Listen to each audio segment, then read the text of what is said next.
you have any luggage, sir? I barely have the clothes I stand in. Where are they? They're in the... Tom, what's happened? Where's Sybil? I had to get away and leave her to follow, but I made all the arrangements in case. She'll be on her way by now. But why are you here? And why must she follow you alone? I can explain. There's a dinner going on, but I'll go and tell them that you're here. No, don't. No one must know. I'll tell you it all when they're gone. What's the matter? Tom! Go upstairs and find some dry clothes of Matthew's. I'll come for you when the coast is clear. Would you please ask Mrs. Hughes to sort some food out for him? Yes, my lady. An idiotic man delivering a village pamphlet. Can you imagine? In this weather and at this time of night. It's Branson. He wouldn't come in. Why not? Is Sybil with him? What's going on? She's not here, but apparently she's coming soon. He'll explain what's happened when our guest is gone. Something to look forward to. Other men have normal families with sons-in-law who farm or preach or serve their country in the army. Maybe they do, but no family is ever what it seems from the outside. Do you think he's on the run from the police? Don't be so daft. Well, he hadn't got the money for a taxi cab from the station.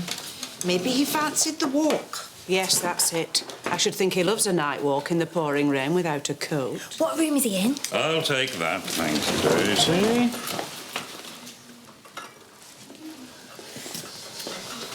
So there'll be no more gossip on that subject tonight.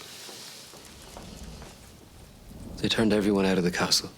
Lord and Lady Drumgoole, their sons and all the servants. And then they set fire to it. What a tragedy. Well, actually, yes and no. That house was hideous. But, of course, that is no excuse. No, it is not. But what was your involvement? Who says I was involved? Well, you seem to know a lot about it if you weren't. And why are you running away? And what was Sybil's part in all this? She's not involved, not at all. But they think I was part of it. They think I was one of the instigators. So the police are looking for you? That's why I couldn't go home. I knew if they took me, I wouldn't get a fair hearing. You mean you gave them Sybil while you saved yourself? I don't think they'll hold her. But if they do, then I'm prepared to go back and face the consequences. You damn well better be. You must see the Home Secretary. And tell him what? The police say he was there, he says he wasn't. I didn't say I wasn't there. Why were you? For the fun of seeing private property destroyed? Those places are different for me. I don't look at them and see charm and gracious living. I see something horrible. With Drumgoole Castle, I rather agree. Mamma, you are not helping. But when I saw them turned out, standing there with their children, all of them in tears watching their home burn, I was sorry. I admit it. I don't want their type to govern Ireland. I want a free state, but I was sorry. Never mind that. What's happened to Sybil? We agreed that I should leave at once and that she'd close the flat and follow. But I got the last boat, so she won't be here before tomorrow. Good God Almighty! You abandon a pregnant woman in a land that's not her own. You leave her to shift for herself while you run for it. You have to go to London, Robert. For Sybil's sake, if not for his, you have to see Mr. Short. I don't have to do anything. I never meant... Go to bed! I'll give you my answer in the morning.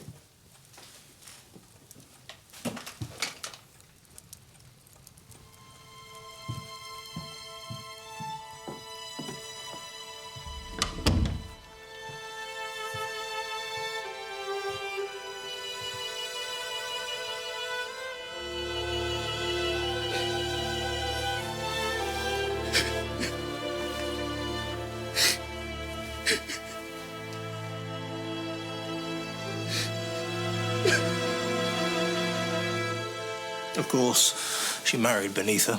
And who are you then? A Habsburg Archduke? What if he has to go to prison? What then?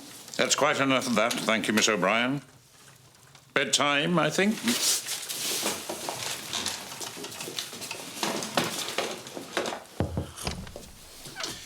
I'm going up. Good night. I'll try to keep them quiet, but to be honest, I knew it would happen. I knew he would bring shame on this house. It sounds as if he's on the run from the police, and for all we know, Lady Sybil is languishing in a dungeon somewhere in Dublin. Let's wait and see what the morning brings. What in God's name is it? An electric toaster. I've given it to myself as a treat. If it's any good, I'm going to suggest getting one for the upstairs breakfasts. Is it not enough that we're sheltering a dangerous revolutionary, Mrs. Hughes? Could you not have spared me that?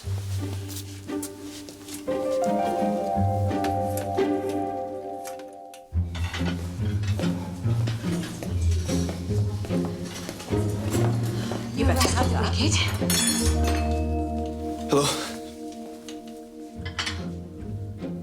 Can we help you? I'm here to see Mr. Carson.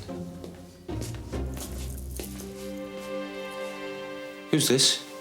Jimmy Kent, at your service. I'm Mr. Barrow, his lordship's valet. And I'm hoping to be his lordship's footman, which is why I'm looking for Mr. Carson. What's the matter? Have you all been turned into pillars of salt? May I help? I've come for the interview. I see. Well, if you'll wait there.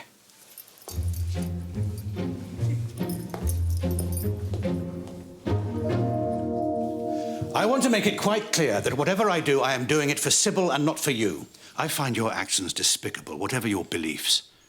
You speak of Ireland's suffering, and I do not contradict you. But Ireland cannot prosper until this savagery is put away. That's all very well, Papa, but you must keep Tom out of prison. I'll go to London today. I'll telephone Murray and ask him to arrange an interview. I won't come home until I've seen Short. Thank you. I know it's right. It's right for him. And for Sybil and for this family. I suppose so. Let me know if Sybil gets in touch. She won't. She won't want to give them anything to trace her by. What a harsh world you live in. We all live in a harsh world. But at least I know I do.